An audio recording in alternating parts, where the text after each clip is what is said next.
up to 27. Friends, Hari Om, we will take now the remaining 3 verses of Updesh. अभी तक हमने पिछले 16 versus से आगे सेल्फ इंक्वायरी की और महर्षि रमन की जो टीचिंग्स है उसके विषय में पूरी प्रक्रिया को जाना। अब लास्ट में जो 3 पैराज या 3 वर्सेस बचे हैं उसमें महर्षि फिर से उनको समाप्त करते हैं। तो जो ये वर्स 28 है, वर्स 28 कहता है इन क्वेस्ट ऑफ वंस नेचर, मतलब मेरा स्वरूप क्या है, इसको जब हम जानने की चेष्टा करते हैं तो it leads to self awareness, इससे आत्म जागृति होती है। Deathlessness, naturalness, allness, awareness, happiness, ये सारी चीजें उसके ट्रेड बताए, जिनकी कुछ बात अभी नमिता जी भी कर रही थी। मेरा स्वरूप क्या है, मेरा स्वरूप क्या है, इस प्रकार विचार करने पर जब आत्मदर्शन हो जाता है, जब मैं स्वरूप में लौट आता हूं, तब नाश रहित, डेथलेस, सहज, नेचुरलनेस, जो मेरा सहज स्वरूप है, और सब ओर से पूर्ण, चारों तरफ से मुझे लगता है कि मेरे अंदर कोई अभाव नहीं है, पूरी तरह से पूर्णता का भाव आ जाता है, आत्मतृप्ति हो जाती है, सब ओर से पूर्ण चित्त सुख की प्राप्ति होती है, अवेयरनेस की, सेल्फ अवेयरनेस की प्राप्ति होती है। यह अनुभूति वर्णन मार्ग प्रदर्शन पूर्वक पुनः कर दिया गया है। ये बताया कि ये जो बोध होता है, जबकि बोध का डिस्क्रिप्शन नहीं होता, जब आपको सेल्फ रियलाइजेशन होता है तो संतों ने कहा उस चीज को इनडिस्क्राइबेबल है, उसका वर्णन नहीं होता। लेकिन यहाँ पे महर्षि रमन कहते हैं कि इस अनुभूति का जो वर्णन है वो मार्ग प्रदर्शन, लोगों की गाइडेंस के लिए एक बार कर दिया गया है कि ऐसी स्थिति होती है। वो क्या स्थिति है, उसकी उन्होंने कुछ उसके विषय में बताया। वह स्थिति है नाश रहित। आपको लगेगा there is no death for me, you will feel totally fearless, deathless, सहज, you will be totally natural, बनावटीपन सब खत्म हो जाएगा।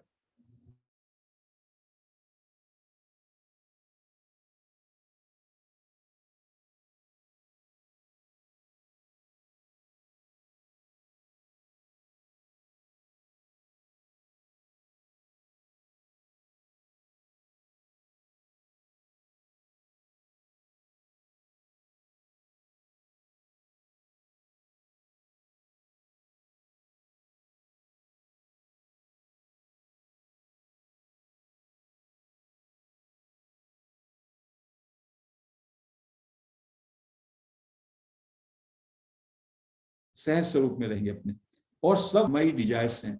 फिर हम अचाह हो जाएंगे। अचाह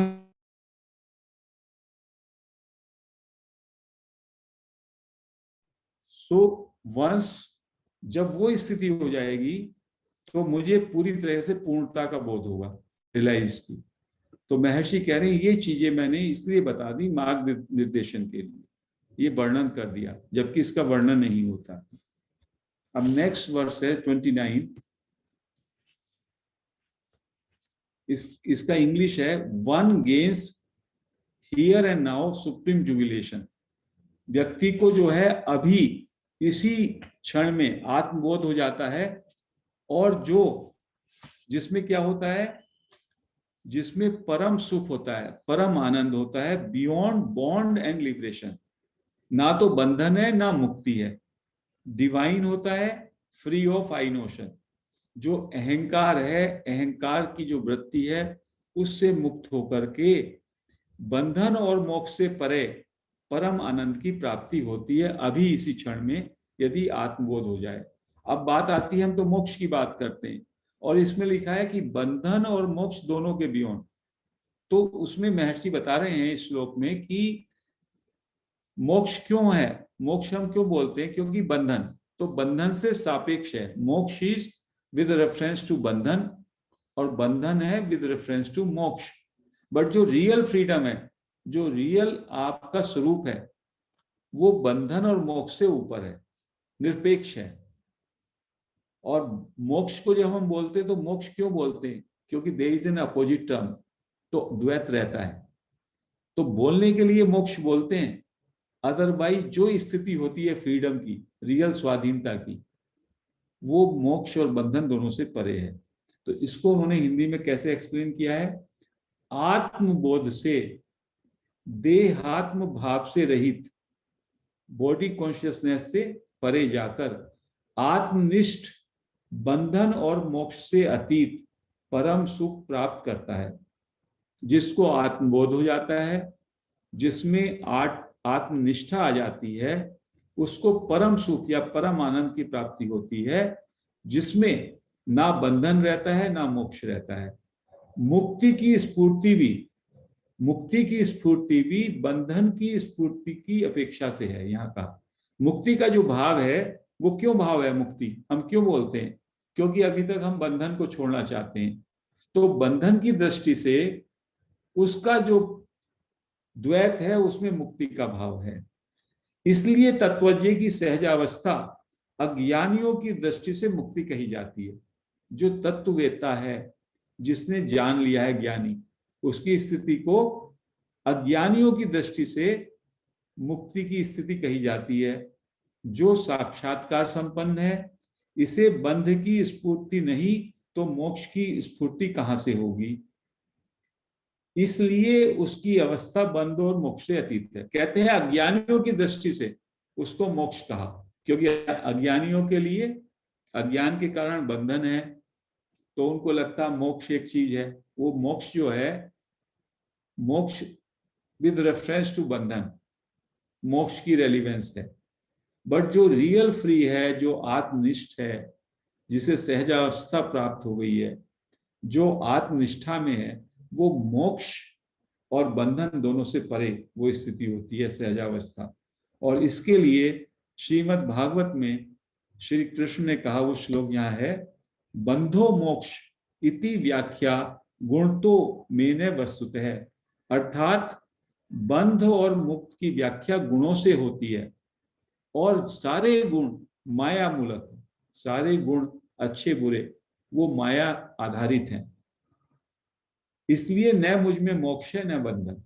जो आत्मा है उसमें ना मोक्ष है न बंधन है, वो सच्चित प्रकाशमान है बस। भोग के इच्छुक, एक दूसरा गीता का अष्टावक्र गीता में एक श्लोक है, उसका मैं मीनिंग पढ़ रहा हूं। भोग के इच्छुक लोग, भोग के इच्छुक लोग माने संसार में अधिक दिखाई पड़ते हैं, और कोई कोरे मुमुक्षु दिखाई पड़ते हैं। कुछ जो हैं वो मोक्ष की इच्छा करने वाले दिखाई पड़ते हैं, पर भोग और मोक्ष की आकांक्षा से रहित उदार हृदय पुरुष बिरले ही हैं, जिनमें ना मोक्ष की इच्छा है और ना भोग की इच्छा है। ऐसे जो उदार मना महापुरुष हैं, वो कोई बिरले ही होते हैं। और सच्ची जो स्थिति है आत्मनिष्ठ की, आत्मबोध की, वही होती है। उसके लिए ना मोक्ष है ना बंधन है, वो उससे परे की स्थिति में है। क्योंकि वननेस में, एकत्व में, अद्वैत में जो मोक्ष और बंधन का द्वैत है वो भी गिर जाता है। लेकिन चूंकि अभी हम बंधे हुए हैं, अभी हम अज्ञानी हैं, इसलिए ज्ञान की बात कर रहे हैं।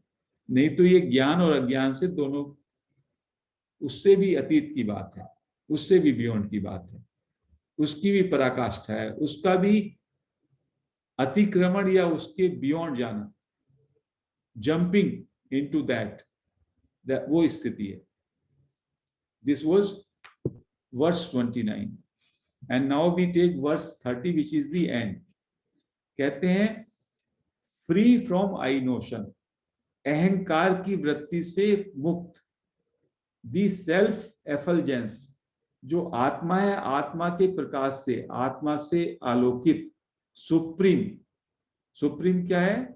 जो सर्वोच्च है, सर्वोच्च है। दिस पिनांस दस इज रमन्स अट्रेंस। कहते हैं मन का मूल अहंकार रूपी अनात्मा का आलंबन करके जिस अहम वृत्ति का उदय होता है उससे रहित स्वरूप का विभान ही महातप है। सब में बड़ा तप क्या है? जब आपकी जो अहंकार वृत्ति का उदय होता है आपके अंदर से, मैं विचार का, उस मैं विचार की वृत्ति से आप मुक्त हो जाएं, उससे रहित हो जाएं, और आपका स्वरूप का आपको ज्ञान हो जाए, आपको स्वरूप का बोध हो जाए, आपको आत्मबोध हो जाए, आपको आत्मनिष्ठा आ जाए, उसमें आपकी अहंकार की वृत्ति, आई एम बॉडी, या अहंकार जो आपका अहंकार है, ईगो है, वो समूल नष्ट हो जाए, तो ये सब में बड़ा तप है। ये सब में बड़ा तप है। अहंकार और आत्मा दोनों का ही अहम रूप से स्फुरण होता है।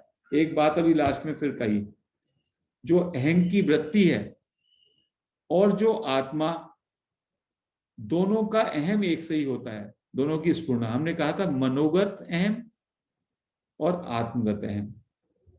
मनोगत अहम अहंकार की वृत्ति है जो कि गौड़ है, और आत्मगत अहंकार वो भी मैं है, लेकिन वो मुख्य अहंकार है। तो उसमें कहा है कि समस्त तपों से नित्य आत्मा का स्फुरण महातप है। यदि हमारा मनोगत अहंकार विलय हो जाए, खत्म हो जाए, और ये आत्मगत अहंकार एटर्नल आई का प्रकाश हो जाए, तो ये सब में बड़ा महातप है। यह उपदेश सार महर्षि रमन की अनुभूतिपूर्ण वाणी जिज्ञासु जनों का परम कल्याण करने वाली है। यहाँ पे ये इसका समापन होता है कि ये जो वाणी है, अब इसमें 16-17 श्लोकों में महर्षि रमन ने, एक तत्वज्ञ ने, एक सेज ने सारी बातें कह दी और इतने सिंपलिस्टिक तरीके से समझा दी। और ये बातें शायद कोई व्यक्ति शुरू में ही पढ़े तो उसकी समझ में नहीं आती। हम लोगों ने चूंकि कितने समय से I am not the body, self inquiry, तो ये टेक्स्ट हमारी समझ में थोड़ा है। अभी आगे क्या करेंगे तो को आधा घंटे तक उसकी व्याख्या कभी करने का मौका आएगा। आज इसको तो यही समाप्त करेंगे, और साथ में